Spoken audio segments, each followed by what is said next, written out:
ದುಡ್ಡು ಕೊಡ್ದಿರ ಬರ್ದಿರೋ ಅಧಿಕಾರಿ ಕರ್ನಾಟಕದಲ್ಲಿ ಯಾರು ಇರಕ್ಕೆ ಸಾಧ್ಯನೇ ಇಲ್ಲ. ಅದೇ ಬುದ್ಧ ಹೇಳಿದ್ನಲ್ಲ ಗಾದೆ, ಸಾವಿಲ್ಲದ ಮನೆಯಲ್ಲಿ ಸಾಸಿವೆ ತತ್ತ ಅಂತ. ಹಂಗೆ ದುಡ್ಡು ಕೊಡದೆ ಯಾರಾದರೂ ಪೋಸ್ಟ್ ಟ್ರಾನ್ಸ್ಫರ್ ಆಗಿರೋದು ಯಾವುದಾದ್ರೂ ಒಂದು ತಗೊಂಬನ್ನಿ ಅಂತ ನಾನು ಕೇಳ್ತಾ ಇದ್ದೀನಿ.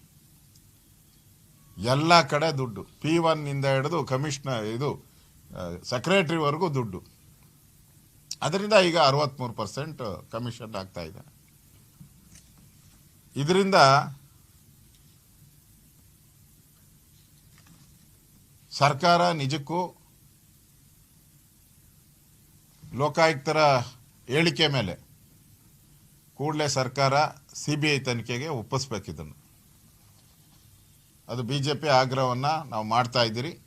ತನಿಖೆ CBI ತನಿಖೆಗೆ ಒಪ್ಪಿಸಿ ಕರ್ನಾಟಕದಲ್ಲಿ ನಡೀತಾ ಇರೋ ಈ ಭ್ರಷ್ಟಾಚಾರ ತಾಂಡವವನ್ನು ಜನಗಳಿಗೆ ಗೊತ್ತಾಗಬೇಕು. ಈ ಸರ್ಕಾರ ಆ ದೃಷ್ಟಿಯಿಂದ ನಾನು ಆಗ್ರಹ ಮಾಡ್ತಾ ಇದ್ದೀನಿ. ನಾವಿದ್ದಾಗ SIT ಮಾಡಿದ್ರಿ 40%.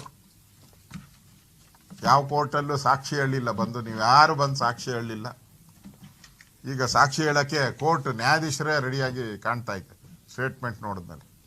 ಅದರಿಂದ CBI ತನಿಖೆ ಕೊಡಬೇಕು ಅಂತ ಆಗ್ರಹವನ್ನು ನಾನು ಮಾಡ್ತಾ ಇದ್ದೀನಿ. ಒಂದು ನಿಮಿಷ ವಿಡಿಯೋ ರನ್ ಮಾಡ್ತೀರಿ. ಒಂದು ನಿಮಿಷ ಕೊಡಪ್ಪ.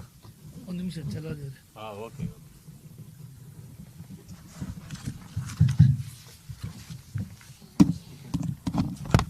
ಮೈಕಲ್ಲ ಹಿಡ್ಕೊ.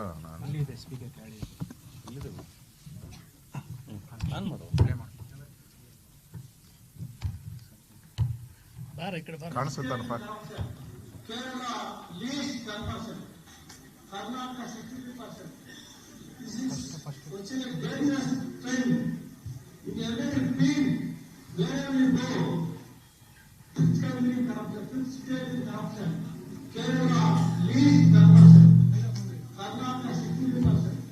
ಲೈಟ್ ಅಂತ ಆಫ್ ಮಾಡಪ್ಪ.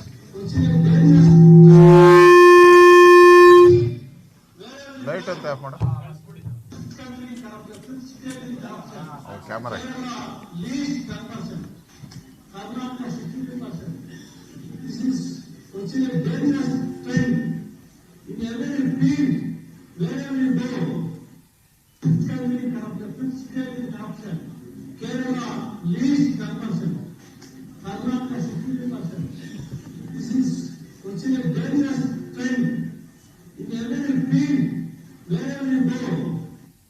ಏನಪ್ಪ ಸಾಕ ಇನ್ನ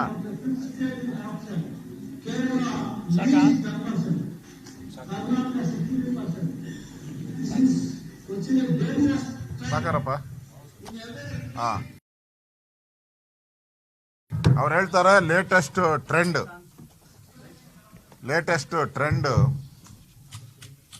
ಕರ್ನಾಟಕ ಲೇಟೆಸ್ಟ್ ಟ್ರೆಂಡ್ 63%, ಕೇರಳದಲ್ಲಿ 10% ಅಂತ ಅವ್ರು ಹೇಳಿರೋದು.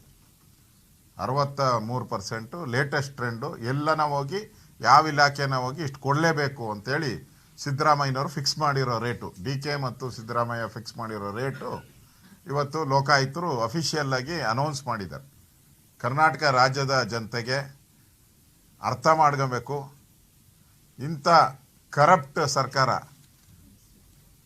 ತೊಲಗೋ ಅಂಥ ಮನಸ್ಥಿತಿ ಏನು ಜನ ತೀರ್ಮಾನ ಮಾಡಿ ಇವರಿಗೆ ಚೀಮಾರಿ ಹಾಕಬೇಕು ಅನ್ನೋ ಆಗ್ರಹವನ್ನು ಮಾಡ್ತಾ ಇದ್ದೀವಿ.